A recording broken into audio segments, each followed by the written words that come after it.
Good morning. My name is Ashwin Naik. I'm the co-founder of Auditrol. And we help the banks and credit unions stay out of the trouble. In the next 6 minutes, you will get everything about risk management for the financial services industry and the future, what it looks like. So when you think about the banks and credit union, the risk management, they manage different types of risk, whether it's in a credit risk, technology, cybersecurity, data, all sort of things. They do this to manage their business. That is how they grow. And they do this in context to what regulators expect them to do. They bring all the regulations, manage the risk, build all the policies and procedure to make sure they are compliant. Now, what happens next is the interesting part. As they grow and they sort of get to certain tier of their asset size, the expectations from the regulations changes quite a bit. And but they don't necessarily put enough resources and investment to manage all their regulations and compliance. They put all their investments into their consumer-facing applications. In the last 2 years, the banks have been fined close to $1 billion for the non-compliance of the technology and the data.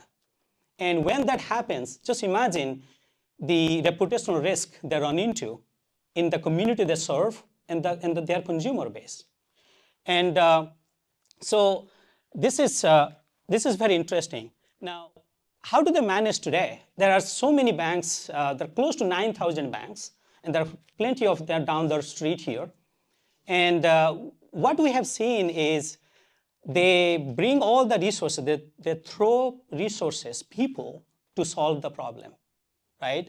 So what does that mean is when regulators come and ask the questions, show me how you are managing your data sets to make credit decisions. What are the quality procedures that you have? And this type of questions, they put people, they go and look into like 10, 15 different systems, bring the data and then provide them in a spreadsheets, and then do this one every week. So that is the challenge they're running into today. Now, how do we solve that? This is where Auditrol comes to the picture. Welcome to the Auditrol.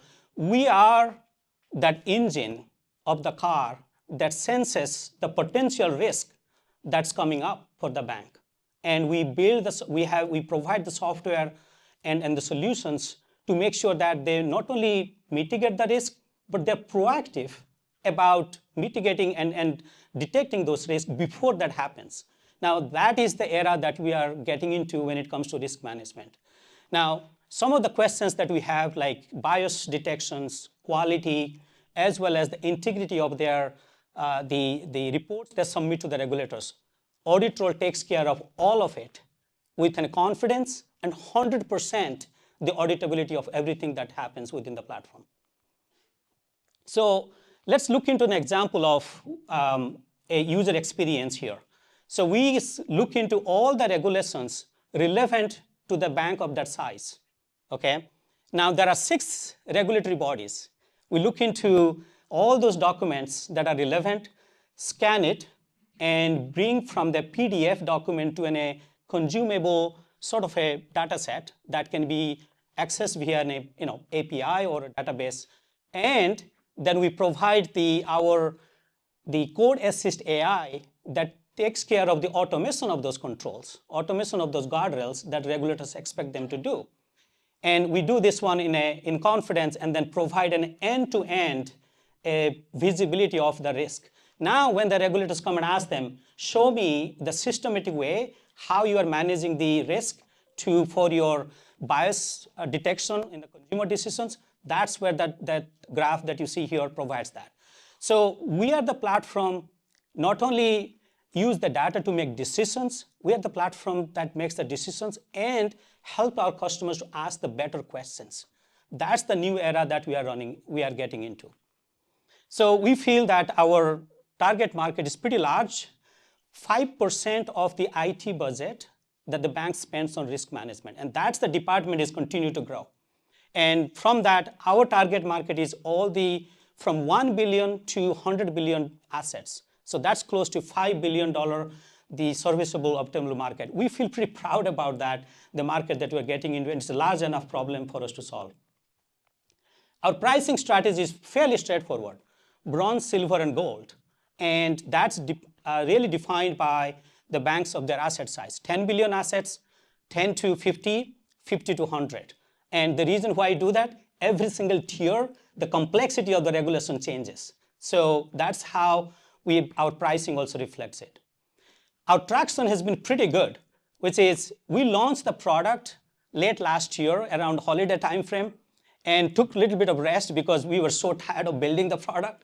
And this year, we have been talking to almost 35 different banks and credit unions from our network, and all at the C-level and executive level. From that sort of our top line is about $2 million ARR.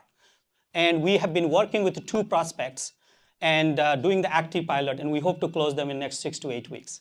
So in my last slide, we have my co-founder, Chris, right here, and give him a big hand here. And Chris and I, we bring almost 50 years of industry experience, product, and technology. And we have built almost 4 startups. So our experience and the startup experience, we love to go through this grind of building it again.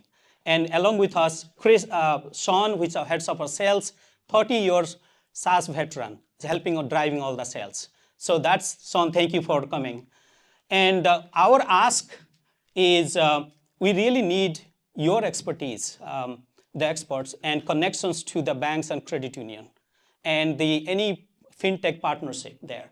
And we believe that our current strategy of bootstrapping the business will continue to do that until we get the product market validation. So thank you so much.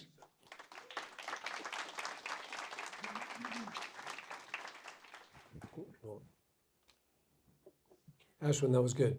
That was good. I have a question for the audience.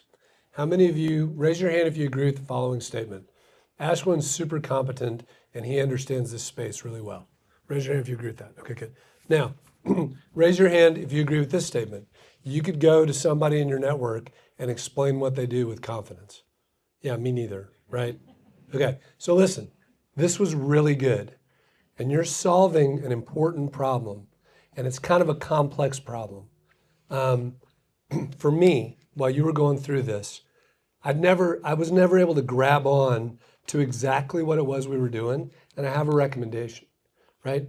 A lot of times it's easy for people who aren't deep in the target market to learn if you tell them a story, right? And I'll bet you've got several kick-ass, highly illustrative stories of a real problem at a real institution that you guys came in and either are solving or could solve, right?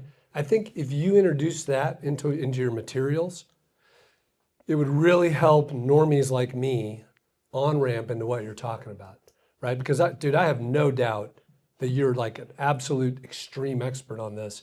I'm just not 1,000,000% sure what we're doing, right? So it was good, though. It was good. Yeah. Rob? All right, can you guys tell that Chris is a teacher? Yes. Yeah. I thought I was back in class. Oh, and by the way, your Sam Tam overview. It was beautiful. Yeah, we teach that in class. Yes, so that's good. So let me start with a couple of positives. First of all, as Laura and Juan know, I cheat, and I always do a little background check on your website and that type of thing. And so I think I understand the problem maybe a little bit more than my esteemed colleague here. That being said, your website is impressive. Your overview video is great. So you guys look like a big company. That's fantastic.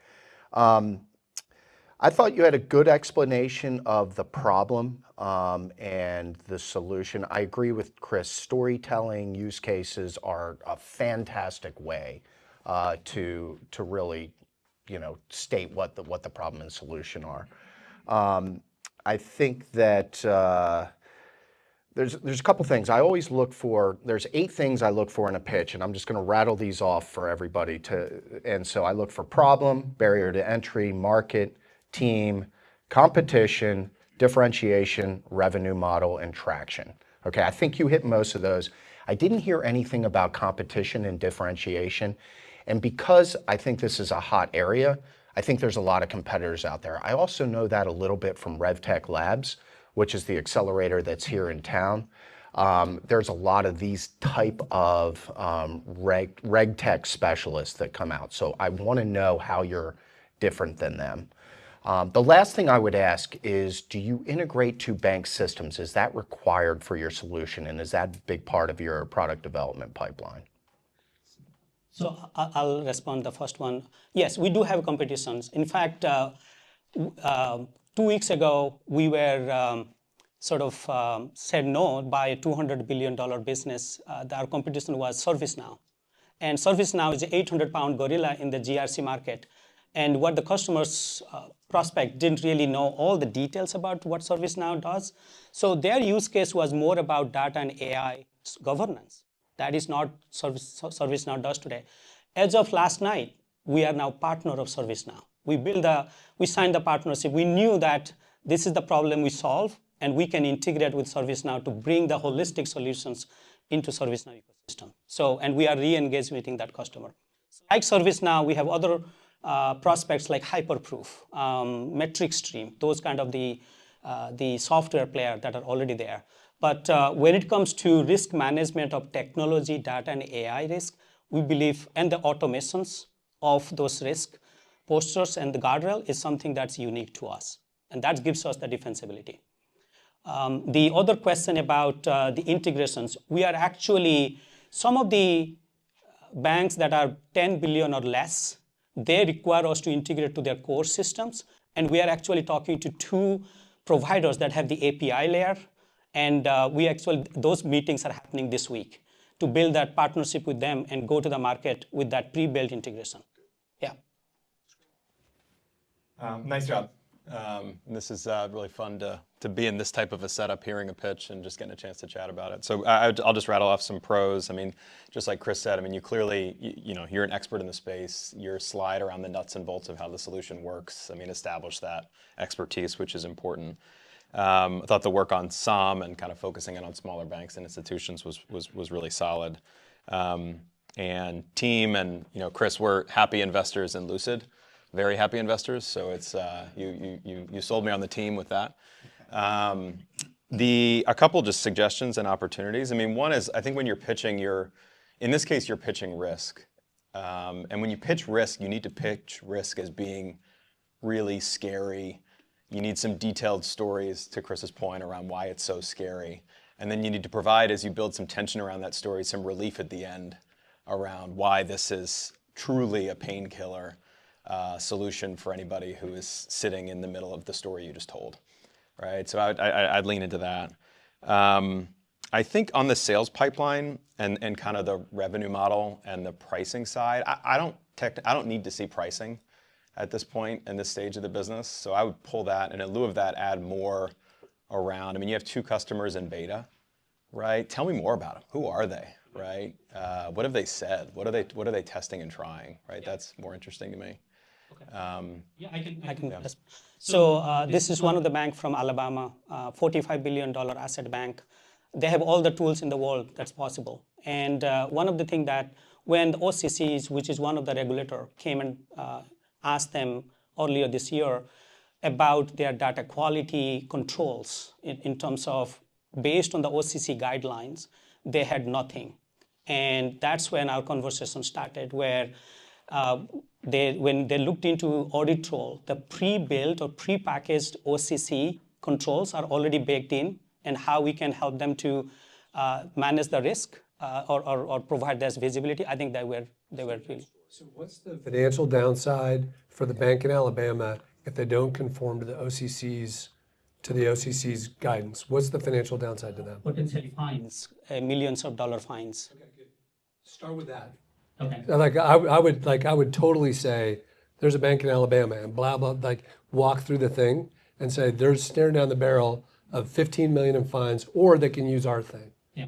Right? Yes. Yeah. It was good. It was good. That's great. And then the second one is a $1 billion bank from Texas that they are compliance. They are into Community Reinvestment Act loan portfolio, and their compliance is really going down. That's because their operations people forget 20% of the borrower's information when they file their reports to the regulators. And we come in there to not only take care of making sure that 20% of the borrower informations are pulled from their loan portfolio, but also make sure those regulatory reports have the integrity checks before they're submitted. So now that's going to increase their compliance. So those are the two use cases. Well, on the question on kind of the integration layer, some partnerships, kind of the middleware layer of fintech, I think, so we just invested in a company called Clockout based out of Chattanooga, Tennessee. And think of this as like earned wage access, but in the form of Zelle in your bank account. And what got us over the hump was just how clever they had been with some of their integration partnerships, such that their solution, which is super mature, can sit in a really natural way within an existing banking system. So if it's helpful, I'm happy to trade notes on that pitch and share. I mean, the founder's fantastic. I could be happy to talk to you about more. Of course. Good luck, Ashley. Yeah. Nice job. Thank you.